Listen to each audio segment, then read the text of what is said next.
Hello everyone. आज चाहिँ म फुल बनाउन आँटेको छु।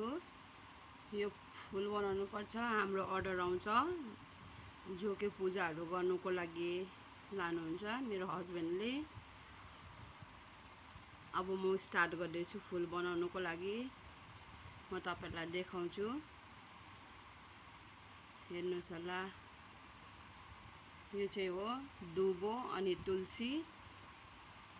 अब म यसलाई काटेर बनाउँछु। यहाँ चाहिँ तपाईहरुले देख्न सक्नुहुन्छ, मैले चाहिँ यसरी डुबो राखेको छु। यसरी डुबो राख्नुपर्छ लाइन बाइ लाइन।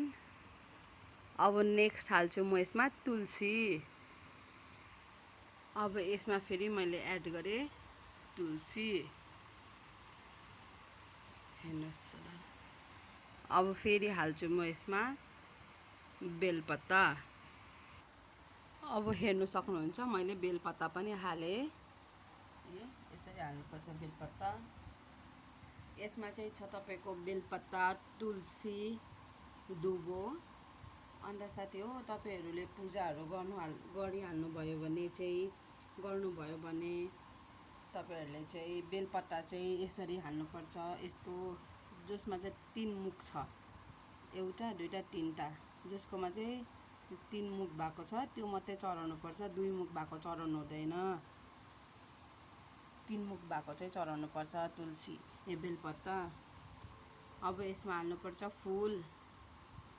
यो गरिसकेर फेरि म यसमा फुल हाल्छु अनि फेरि तपाईहरुलाई देखाउँछु। हामीहरूले चाहिँ यसरी अर्डरहरू लिएको थियो अनि त्यही भएर यो अर्डर चाहिँ भोलि बिहान पुर्याउनु पर्छ। सबैजनाको घर घरमा दिनुपर्छ। हामी चाहिँ यसरी फुलहरू बनाउँछु। यहाँ देख्न सक्नुहुन्छ साथी हो, यसरी चाहिँ हामीले प्याक गर्नुपर्छ फुललाई। यसरी मैले गरेको छु। यसरी नै यहाँ चाहिँ मैले दुबो, तुलसी, बेलपत्ता हालेको छु। यसरी प्लास्टिक भित्र हाल्नुपर्छ। तपाईहरुलाई म अलिक छेउबाट पनि देखाउँछु। यसरी चाहिँ हामीले प्लास्टिक भित्र हाल्नुपर्छ। अन्त हालेर चाहिँ यसमा फुल हाल्नुपर्छ। यसमा अहिले चाहिँ म सयपत्री हाल्छु। अन्त भोलि फेरि हामीले बिहान ताजा फुल ल्याउनु पर्छ, त्यो फुल पनि हाल्नुपर्छ। बिहान ल्याएर धेरै फुलहरू हाल्छ हामीले यसमा। अन्त तपाईहरुले हेर्नु सक्नुहुन्छ है, यसरी हामीले बनाउँछ फुल। अब यसमा मैले तुलसी होइन, सयपत्री चाहिँ हालेको छु। अब यसमा फेरि हामीले बिहान हाल्नुपर्छ नयाँ फुल जो ताजा हुन्छ। यो पनि ताजै हो, आज बिहान लिएर आएको। यो हामीले चाहिँ किनेरै ल्याउँछ अनि डल्लै किनेर ल्याउँछ। अन्त किनेर ल्याएर चाहिँ यसरी छाँटेर चाहिँ बनाउनु पर्छ। अन्त भोलिको लागि रेडी गरेर राख्नुपर्छ। भोलि 7 बजीभन्दा भित्र दिइसक्नुपर्छ हामीले यो अर्डर।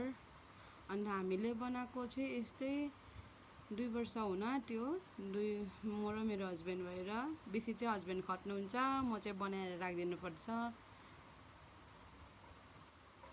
हुन्छ साथीहरू, अब म फेरि यसलाई बाँधेर राख्नुपर्छ। अब चाहिँ यसलाई मैले बाँधेर राखेको छु। भोलि बिहान फेरि यसलाई खोल्नुपर्छ। खोलेर चाहिँ फेरि यसमा नयाँ फुल हालेर चाहिँ फेरि सबैजनालाई घर घरमा दिनुपर्छ। यति नै हो गाइस हामीहरूको बिहानको मेहनत। यतिको चाहिँ मेहनत गर्नुपर्ने हुन्छ गाइस। बिहान उठेर खट्नु चाहिँ अलिकति पर्छ, तर त्यति बेसी पनि खट्नु छैन, बसेर बनाइरहनु मात्रै हो। अलिकति त मान्छे भएर बिजी त बस्नै पर्यो होला गाइस, होइन। हुन्छ, बाई बाई। फेरि भेटौँ नेक्स्ट भिडियोमा।